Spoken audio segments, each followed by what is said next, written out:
Hello my dear students, आज हम chapter number 2 chemistry class 9th का बैक एक्सरसाइजेस डिस्कस करने जा रहे हैं।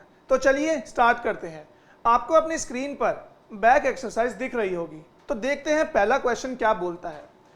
विच separation technique will you apply for the separation of following. आप कौन सी सेपरेशन टेक्निक लगाएंगे इन सब का सेपरेशन करने के लिए। तो नंबर 1 है sodium chloride from its solution in water. तो सोडियम क्लोराइड बच्चों होता है NaCl और वाटर होता है H2O। तो जब इन दोनों का मिक्सचर होता है तो अगर हम इवेपोरेशन करते हैं तो H2O इजीली बाहर निकल जाता है, इवेपोरेट हो जाता है और पीछे छोड़ देता है NaCl। तो इसलिए इसके लिए इवेपोरेशन का यूज करके हम इजीली इन दोनों को सेपरेट कर सकते हैं। तो answer to question number 1 is evaporation. तो चलिए अब देखते हैं second part. Ammonium chloride from a mixture containing sodium chloride and ammonium chloride. तो अब एक मिक्सचर है जिसके अंदर है अमोनियम क्लोराइड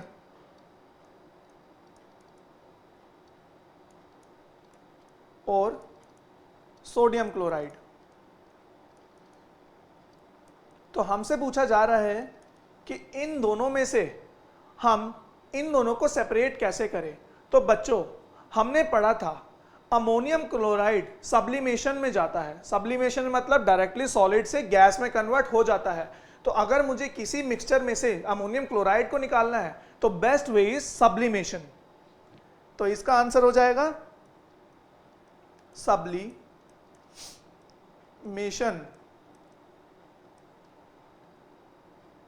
थर्ड पार्ट,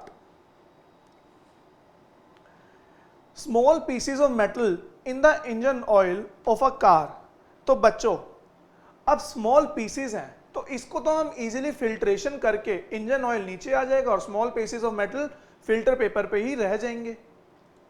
तो इसको हम करेंगे यूजिंग फिल्ट्रेशन। तो थर्ड का आंसर है फिल्ट्रेशन।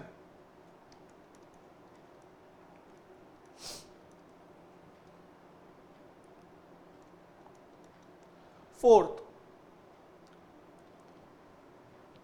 डी पार्ट बोलता है different pigments from an extract of flower petal. जब बच्चों हमने क्रोमेटोग्राफी पढ़ा था तो हमने वह एग्जाम्पल के तौर पे यही पढ़ा था कि डिफरेंट पिगमेंट्स हम अलग कर सकते हैं यूजिंग क्रोमेटोग्राफी। तो इसका आंसर हो जाएगा बच्चों क्रोमेटोग्राफी।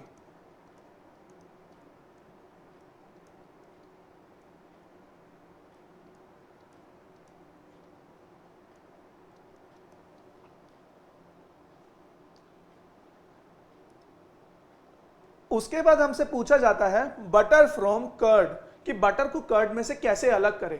तो बटर को कर्ड में से अलग करने के लिए तो हमने एक बहुत अच्छी टेक्निक पढ़ी थी जिसका हमने नाम दिया था सेंट्रीफ्यूगेशन, जिसके अंदर मैंने आपको डबल टोन सिंगल टोन का एग्जाम्पल दिया था। तो इसमें हम लिखेंगे सेंट्रीफ्यूगेशन।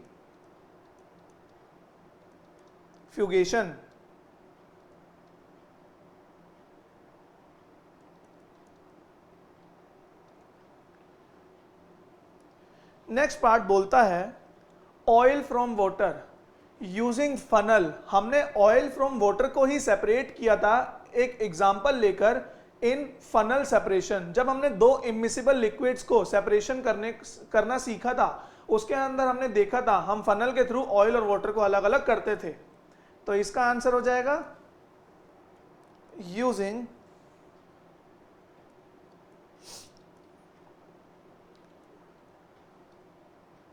separating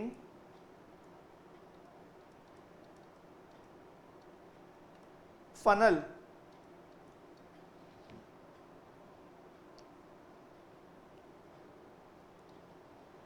नेक्स्ट है टी लीव्स फ्रॉम टी। तो बच्चों फिल्ट्रेशन के थ्रू, क्योंकि टी लीव्स काफी बड़ी होती हैं, फिल्ट्रेशन के थ्रू टी में से टी लीव्स इजीली अलग हो सकते हैं। तो answer to G part is filtration.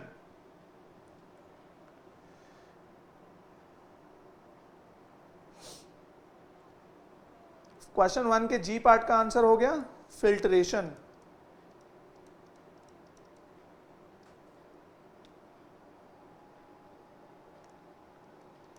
H part है आयरन पिन्स फ्रॉम सैंड।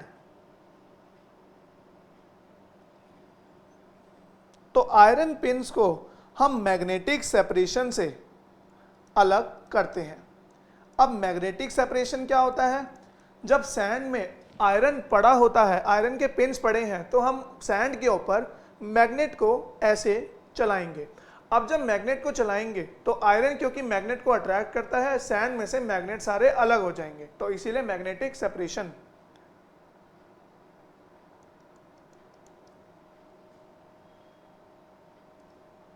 उसके बाद है व्हीट ग्रेन फ्रॉम हस्क।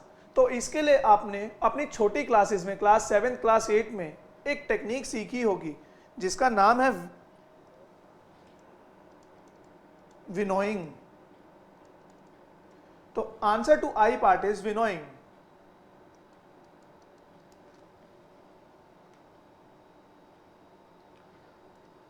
अब जे पार्ट क्या बोलता है? Fine mud particle suspended in water. तो बच्चों, जिस तरह से मिल्क में से बटर या फिर क्रीम को अलग करते थे, बिल्कुल उसी फिनोमिना पे बेस्ड मड को वाटर से अलग करवाया जा रहा है। क्योंकि जैसे बटर एक बड़ा मॉलिक्यूल होता था मिल्क के अंदर, उसी तरह मड होता है वाटर। तो जैसे कि बटर को मिल्क से अलग करते थे, उसी तरह हम करेंगे मड को वाटर से अलग।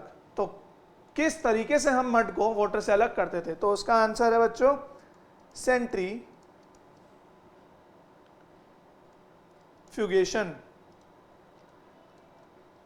तो इसी के साथ खत्म होता है हमारा question number 1।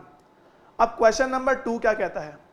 Right the steps you would use for making tea. Use the word solution, solvent, solute, dissolve, soluble, insoluble, filtrate and residue. तो इन वर्ड्स को यूज करके हमें एक छोटी सी स्टोरी बनानी है जिसमें हम टी की प्रिपरेशन करेंगे। तो चलिए हम साथ साथ स्टोरी लिखेंगे और उसको साथ साथ समझेंगे।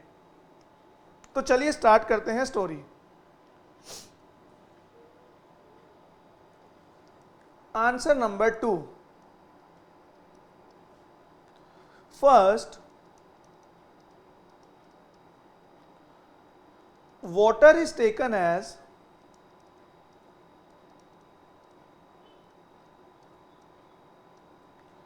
a solvent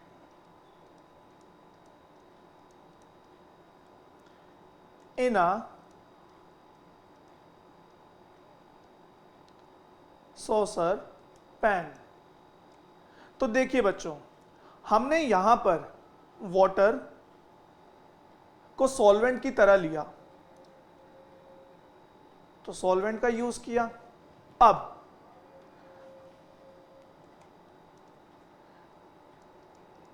दिस सॉल्वेंट का मतलब है हम वाटर की बात कर रहे हैं क्योंकि हमने वाटर को सॉल्वेंट माना है।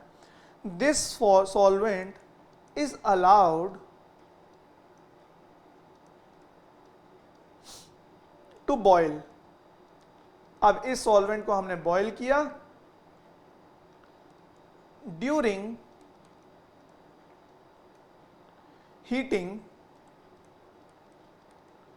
जब हम हीट कर रहे हैं उस वाटर को, milk, tea leaves and sugar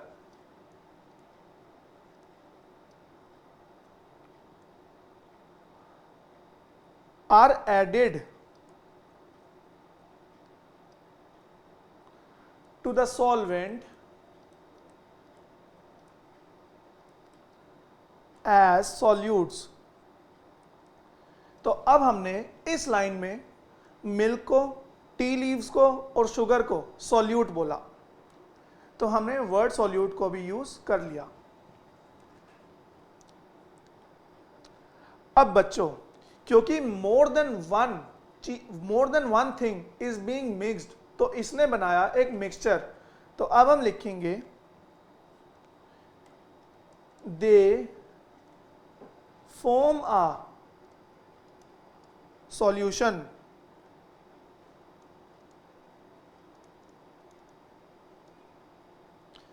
then the solution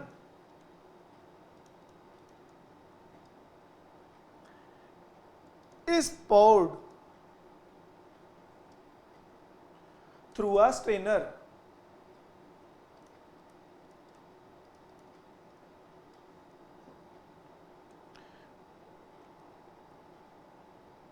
The insoluble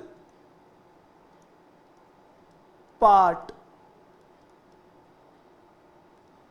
of the solution, जो सॉल्यूशन का इनसॉल्युबल पार्ट था वो स्टेनर पर ही रह जाता है, remains on the stainer as residue. अब यहां से आपके लिए रेजिड्यू एक नया टर्म है। रेजिड्यू होता है बच्चों आफ्टर रिएक्शन जो चीज बच जाती है उसको हम कहते हैं रेजिड्यू। तो जैसे ही चाय की प्रिपरेशन में हम जब स्टेनर से ग्लासेस में चाय डालते हैं तो पीछे टी लीव्स बच जाती हैं, उनको हम बोलते हैं रेजिड्यू, बचा हुआ सामान आफ्टर द रिएक्शन।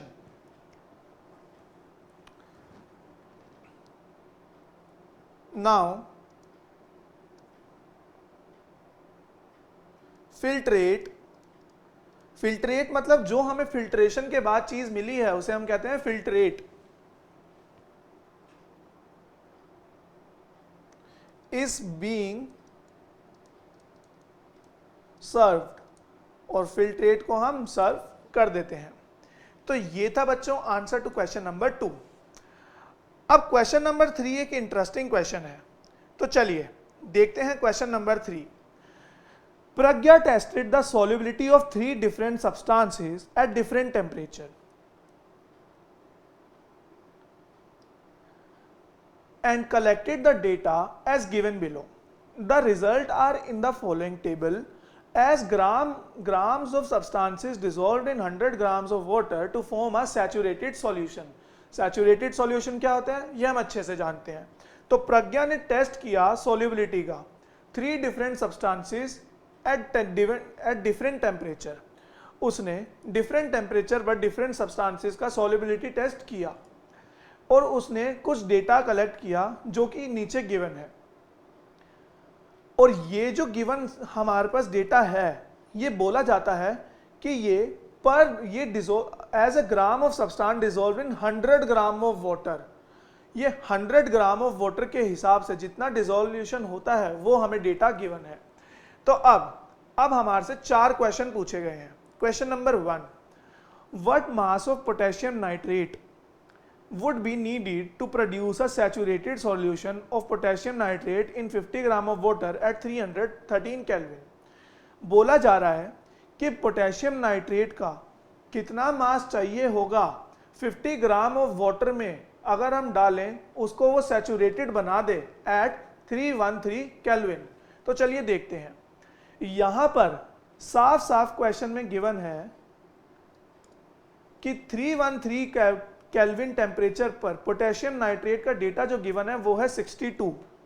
अब बोला इसका मतलब क्या है कि अगर 313 केल्विन पर बात करें तो 62 ग्राम of potassium nitrate 100 gram of water को एक सैचुरेटेड सॉल्यूशन बना देती है। अब हमसे सवाल पूछा गया है कि कितना gram of potassium nitrate will be required to make it saturated, to make 50 gram of water saturated. अब बच्चों जब 100 ग्राम में 62 ग्राम चाहिए था, अब 100 से वाटर जो हो रहा है आधा हो रहा है, 100 से 50, अब 100 ग्राम से में चाहिए था 62 ग्राम, तो 50 ग्राम में चाहिए होगा 62 का आधा 31 ग्राम, तो आंसर हो जाएगा 31 ग्राम। कैसे आंसर हो जाएगा चलिए लिखते हैं।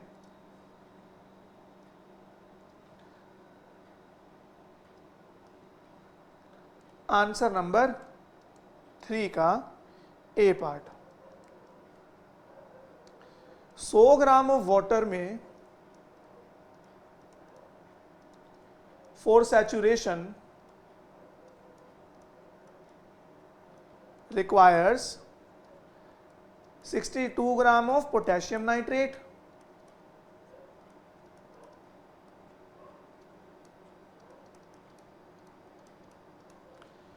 100 ग्राम में 62 ग्राम पोटेशियम नाइट्रेट चाहिए। अब अगर 100 ग्राम में चाहिए 62 ग्राम तो 50 ग्राम, क्योंकि वाटर भी आधा हुआ तो ये भी आधा हो जाएगा। 52 ग्राम में चाहिए 31 ग्राम of potassium nitrate.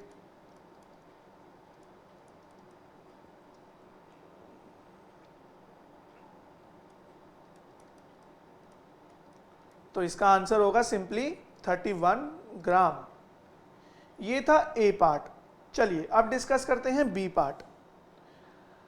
Pragya makes a saturated solution of potassium chloride in water at 353 Kelvin and leaves the solution to cool at room temperature. What would she observe as the solution cools? अब क्या बोलता है question, potassium chloride का एक saturated solution बनाया गया 353 kelvin पर। अब 353 केल्विन एक बहुत ज़्यादा टेम्परेचर होता है अगर हम बात करें वाटर की। अब बच्चों जब 353 केल्विन पर वाटर जो होता है, अगर मान लीजिए अगर एक रूम टेम्परेचर जो है दैट इज 25 डिग्री सेल्सियस, अगर रूम टेम्परेचर पर वाटर की solubility power to become a saturated solution अगर 50 है, तो अगर हम टेम्परेचर बढ़ाएंगे तो सैचुरेशन लेवल जो होगा वाटर का वो भी इंक्रीज हो जाता है। अगर रूम टेम्परेचर पे उसको चाहिए था सैचुरेशन के लिए 20 ग्राम कुछ सामान, तो अगर टेम्परेचर में बढ़ा दूंगा तो 20 से ज्यादा ग्राम सामान चाहिए होगा उसको सैचुरेशन के लिए। अब जब हमने देखा वाटर को जब 353 केल्विन पर सैचुरेटेड किया गया, इसका मतलब क्या है, उस टाइम पर जो जितना अमाउंट ऑफ सॉल्ट हमें चाहिए था फॉर सैचुरेशन वो ज्यादा चाहिए था जितना उसको रूम टेम्परेचर पे चाहिए होता है। ठीक है, अब जब उसको कूल डाउन किया जाएगा, अब उसको वापस रूम टेम्परेचर पे लाया जा रहा है, तो जब वो रूम टेम्परेचर पे आएगा तो वो देखेगा कि वाटर के अंदर amount of salt that is potassium chloride is more than that is required at room temperature. अब वो देखेगा कि टेम्परेचर इस टेम्परेचर पर जितना सामान चाहिए उससे ज्यादा प्रेजेंट है। अब वो जो जितना ज्यादा प्रेजेंट है वो सारा प्रेसिपिटेट हो जाएगा, मतलब वो नीचे आकर सेटल हो जाएगा। तो ये ऑब्जर्वेशन प्रज्ञा को दिखेगी। तो चलिए ये लिखते हैं, लिखकर आपको और अच्छे से क्लियर हो जाएगा। B part, the amount of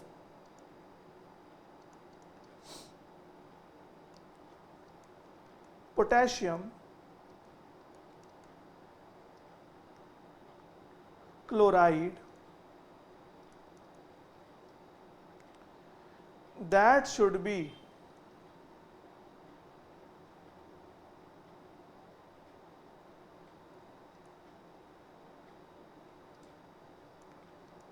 dissolved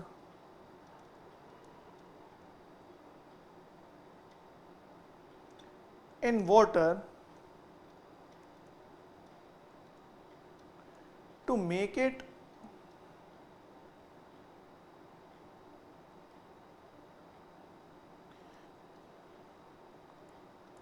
saturated solution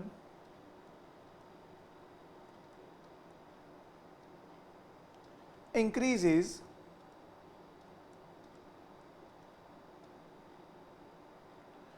with temperature। तो जो बात हमने समझी थी वही हमने यहां लिखी कि जैसे ही वाटर का टेम्परेचर इंक्रीज कर दिया जाता है तो amount of salt that is required to reach the saturation level increases. अब thus as the solution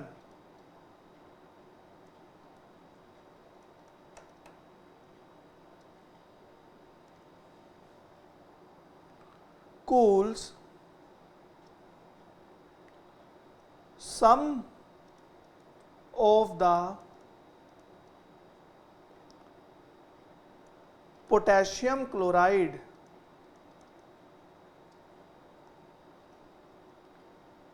will precipitate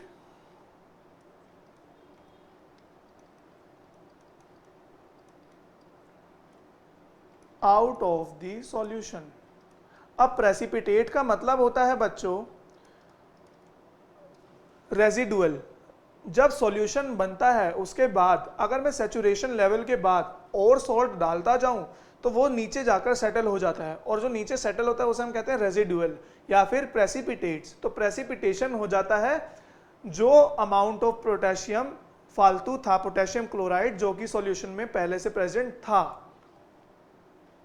potassium, यहां पर क्लोराइड लिखना हम भूल गए हैं।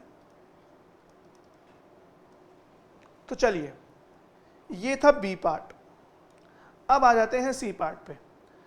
Find the solubility of each salt at 293 kelvin with salt as highest solubility at that this temperature.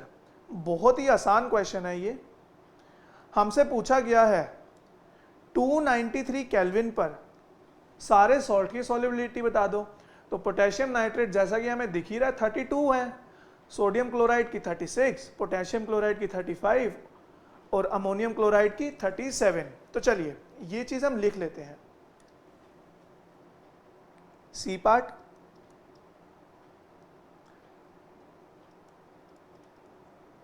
Potassium nitrate की solubility थी 32 ग्राम एट 293 केल्विन। सोडियम क्लोराइड की थी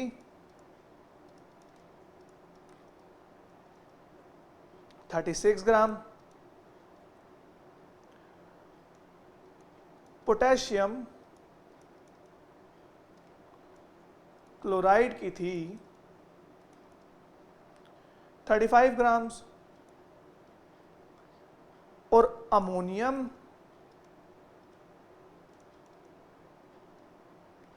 क्लोराइड की थी 37 ग्राम। अब हमसे पूछा गया है कि किसकी सॉल्युबिलिटी सबसे ज्यादा थी।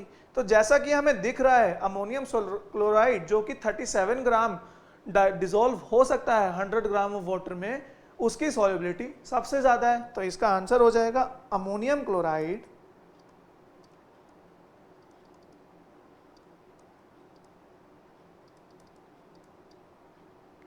has the highest solubility।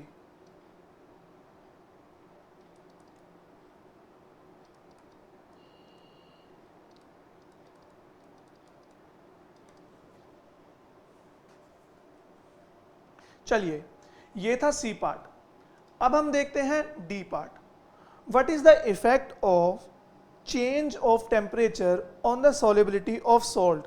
तो जैसा कि अभी हमने बी पार्ट में डिस्कस किया था, जैसे ही टेम्परेचर इंक्रीज करता है सॉल्युबिलिटी क्या होती है, इंक्रीज कर जाती है। तो चलिए इस बात को हम दोबारा से लिख लेते हैं। डी पार्ट,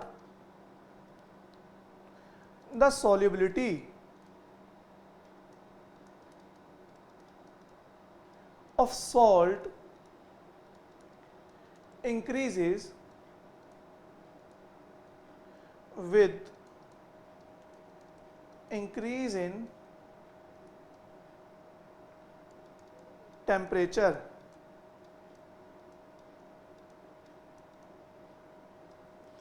तो ये था बच्चों क्वेश्चन नंबर 3। आगे मूव करते हैं क्वेश्चन नंबर 4 पर। Explain the following giving examples. Saturated solutions क्या होते हैं, हमने बहुत अच्छे से अपने कॉन्सेप्ट्स में इसको डिस्कस किया था, और जो डेफिनेशन मैंने वहां लिखवाई थी वही आंसर होगा सैचुरेटेड सॉल्यूशन का।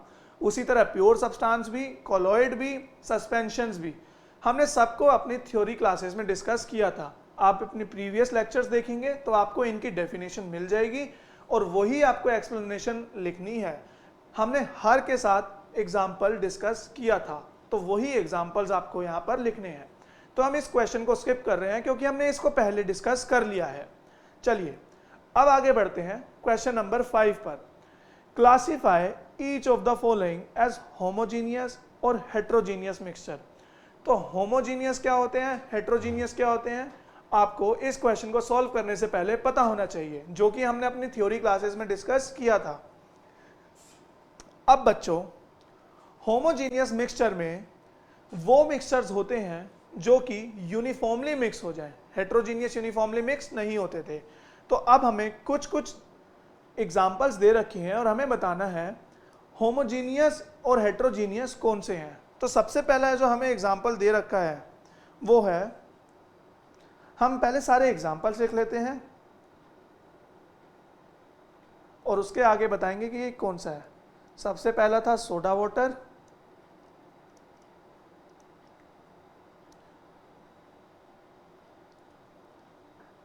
Would air soil vinegar, would air soil vinegar,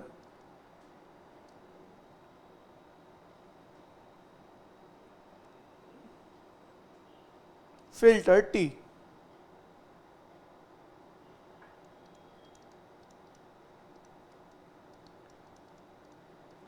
तो जरा मुझे बताइए, अगर सोडा और वाटर को मिक्स किया जाता है तो क्या आप लेयर डिस्टिंग्विश कर पाते हैं कि इससे ऊपर सोडा है या इससे नीचे वाटर है? नहीं। तो इसीलिए सोडा वाटर है एक होमोजीनियस मिक्सचर।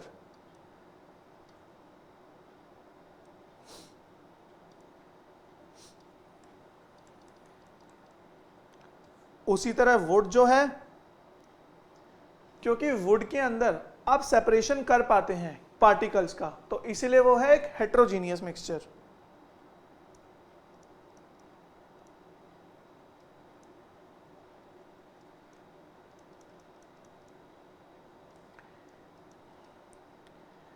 एयर बच्चों, क्या हमें दिख पाता है यहां पर सोडियम का एक एटम है, यहां पर ऑक्सीजन का एटम है, यहाँ नाइट्रोजन है, यहाँ आर्गन है?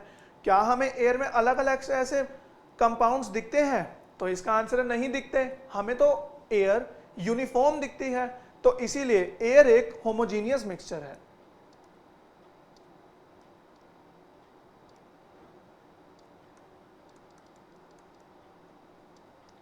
और अगर मैं बात करूं सॉइल की, तो सॉइल के पार्टिकल्स अलग अलग दिखते हैं, तो इसीलिए वो एक हेट्रोजीनियस मिक्सचर है।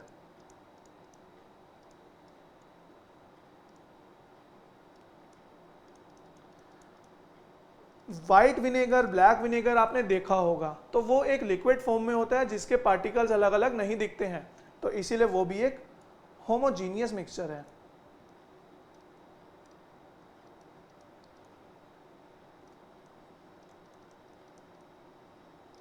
और फिल्टर टी भी एक होमोजीनियस मिक्सचर है, क्योंकि आपको टी के अंदर मिल्क, शुगर अलग अलग नहीं दिखती है, वो एक यूनिफॉर्म मिक्सचर की फॉर्म में हमें दिखती है। तो चलिए, ये था क्वेश्चन नंबर 5। अब हम बात करते हैं क्वेश्चन नंबर 6 की, जो कि है how could you confirm that a colourless liquid given to you is pure water. तो बच्चों, इसका आंसर है, अगर मुझे जो भी कलरलेस लिक्विड मिला है तो मैं उसको हीट करना स्टार्ट करूं, अगर वो 100 डिग्री सेल्सियस पर इवेपोरेट हो जाता है और कंप्लीटली वेपर्स में कन्वर्ट हो जाता है, तो वो है वाटर। क्यों? क्योंकि वाटर का बॉइलिंग पॉइंट होता है 100 degree Celsius.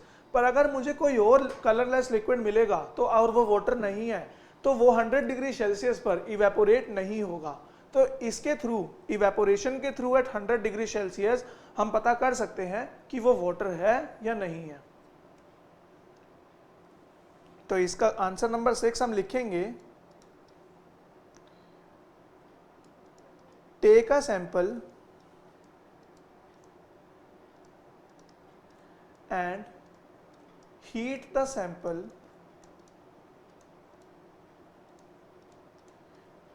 at 100 degree Celsius, that is boiling point of water, carefully मतलब कि टेम्परेचर जो है 100 एक्सीड नहीं होना चाहिए। इफ द वाटर हम यहाँ मेंशन नहीं, हम यहाँ लिक्विड लिखेंगे। If the liquid starts evaporating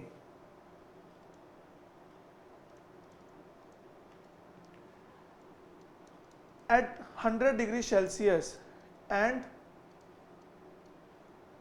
converts to vapor,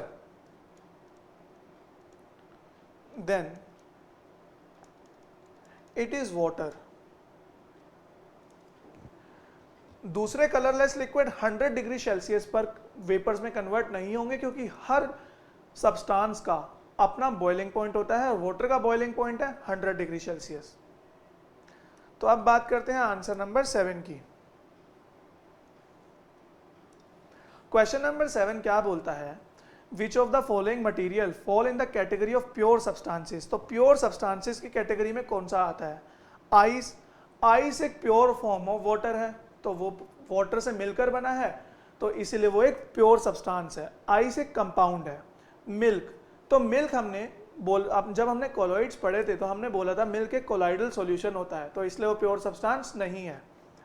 iron, iron जो होता है वो एलिमेंटल फॉर्म में पाया जाता है, तो आयरन भी एक प्योर सब्सटेंस है। हाइड्रोक्लोरिक एसिड, तो हाइड्रोक्लोरिक एसिड बच्चों होता है HCl। हाइड्रोजन और क्लोरीन को जब मिला दिया जाता है तो हाइड्रोक्लोरिक एसिड बनता है। तो हाइड्रोजन एक एलिमेंट है, क्लोरीन एक एलिमेंट है, तो जब दो एलिमेंट मिले तो बना एक कंपाउंड, और हमने पढ़ा था कंपाउंड एक प्योर एलिमेंट होता है। तो hydrochloric acid is a pure element, pure substance. Calcium oxide, तो जैसे कि कैल्शियम हाइड्रोक्लोरिक एसिड एक प्योर सब्सटेंस था, कैल्शियम ऑक्साइड भी एक कंपाउंड होता है जो अलग अलग एलिमेंट से मिलकर बनता है, तो इसीलिए वो भी एक प्योर सब्सटेंस है। मरकरी एक एलिमेंट है, तो एलिमेंट एक प्योर सब्सटेंस होता है। ब्रिक, ब्रिक जो है अलग अलग इंप्योरिटीज से मिलकर बनता है और इंप्योरिटीज को हम प्योर सब्सटेंस नहीं बोलते हैं, तो ब्रिक एक प्योर सब्सटेंस नहीं है। वुड क्या एक प्योर सब्सटेंस है? नहीं, वुड भी अलग अलग कार्बन अलग अलग मटेरियल से मिलकर बनता है, तो वुड भी एक प्योर सब्सटेंस नहीं है।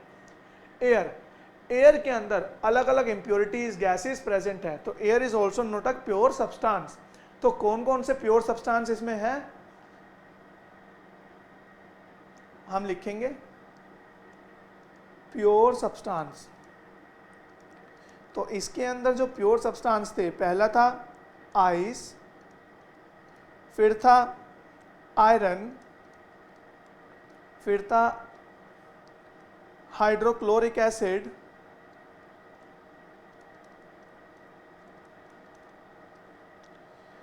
फिर था calcium oxide,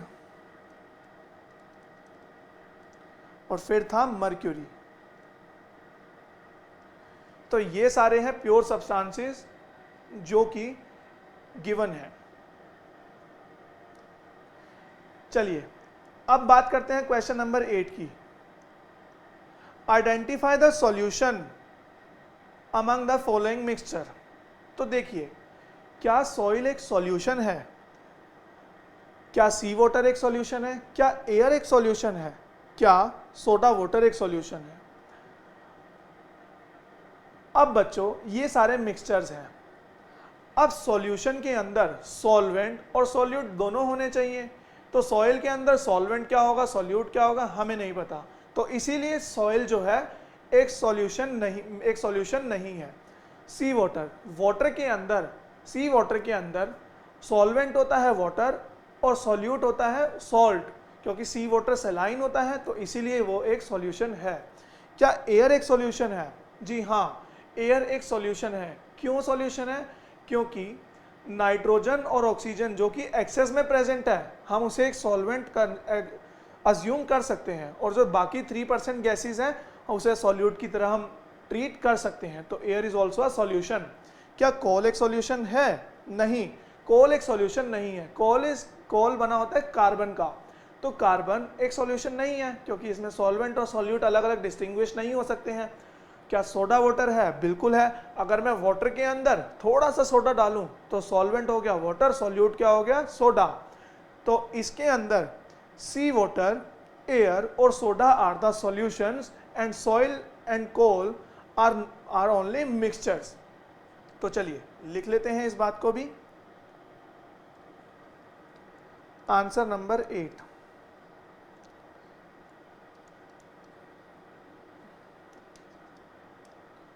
solutions are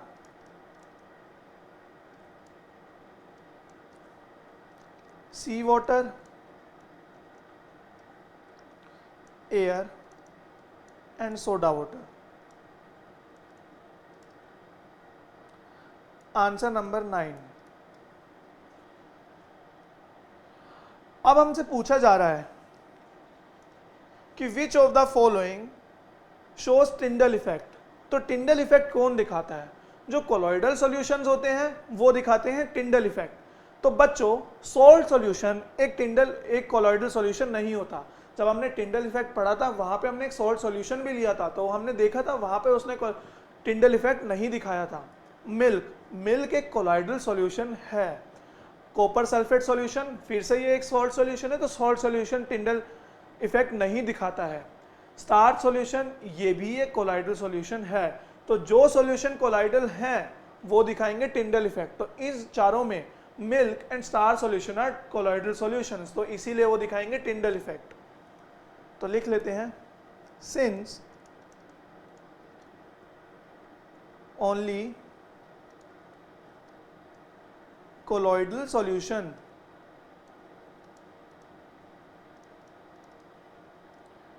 can show Tyndall's effect, therefore milk and starch solution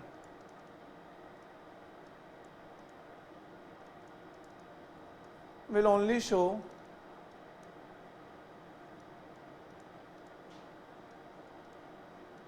Tyndall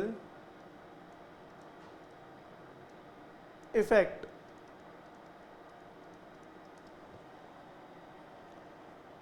तो चलिए अब बात करते हैं अपने नेक्स्ट क्वेश्चन की। Question number 10, classify the following into elements, compounds and mixture. तो जैसा कि एलिमेंट्स होते हैं सबसे स्मॉलेस्ट यूनिट ऑफ मैटर, तो sodium, silver, tin and silicon, ये चारों हैं एलिमेंट्स। तो अगर मैं लिखूं आंसर 10 में एलिमेंट्स, तो एलिमेंट्स होंगे sodium, silver, tin and silicon.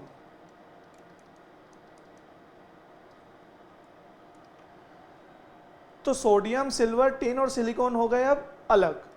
अब बात करते हैं कंपाउंड्स की। जो एलिमेंट से मिलकर बनता है वो होता है कंपाउंड। तो देखिए कंपाउंड में होगा calcium carbonate, methane, calcium carbonate,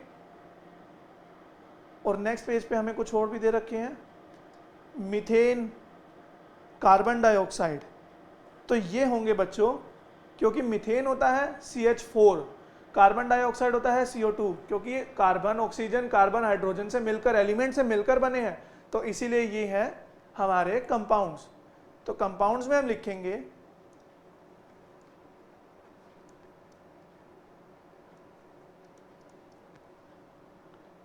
calcium carbonate,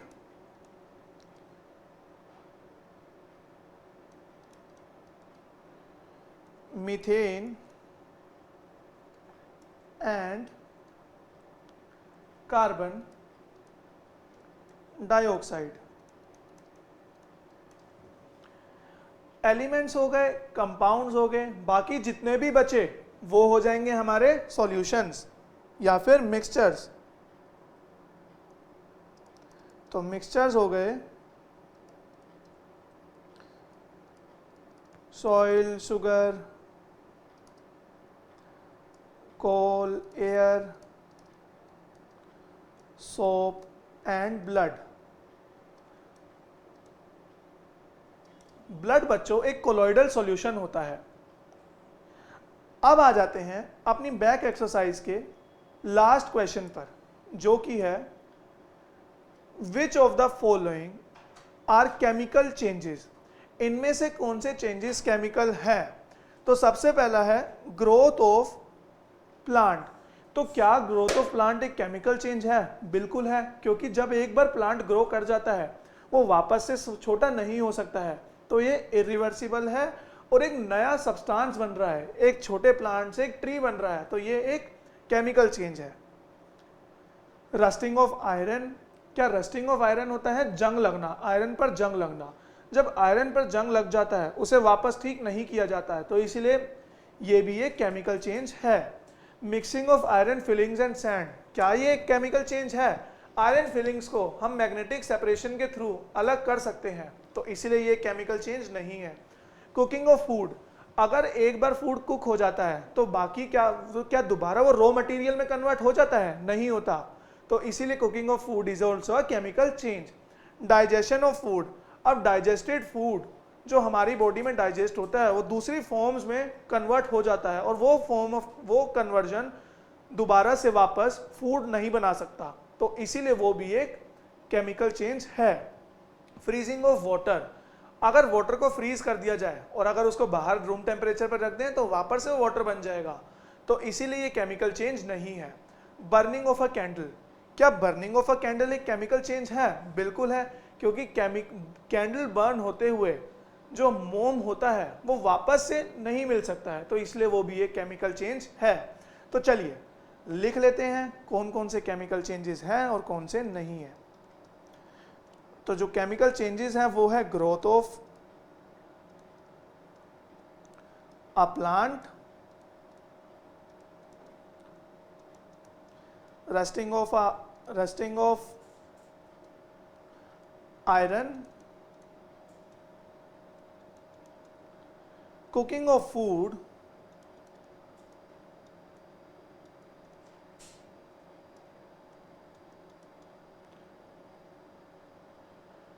digestion of blood, digestion of food,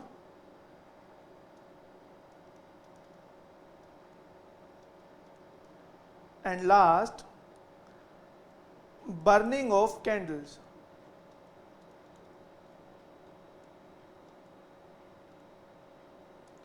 तो बच्चों इसी के साथ खत्म होता है हमारा चैप्टर नंबर 2 ऑफ केमिस्ट्री। अगर आपको किसी भी तरह का कोई डाउट है, अगर बाहर के किसी क्वेश्चन में आपको कोई डाउट है तो आप हमसे जरूर पूछ सकते हैं। Till time take care and thank you so much for watching this video.